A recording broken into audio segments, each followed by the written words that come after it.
जान ले सा काला कतवा कहलोई की काला जादू जान ले सा काला कतवा कहलोई की काला।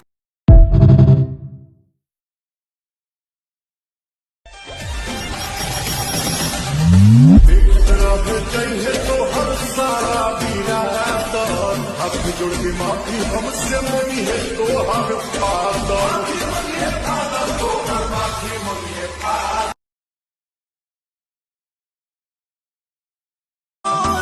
जगल में संग दिल बोले जा रुमाल में एगो चुमा बोले जगल में संग दिल। प्यार को प्यार से निभाना हमें आता है, जलता है जमाना तो जलाना हमें आता है। यकीन न आए तो ओढ़नी को हाथ लगा के देख, जिंदगी को मौत से मिलाना हमें आता है।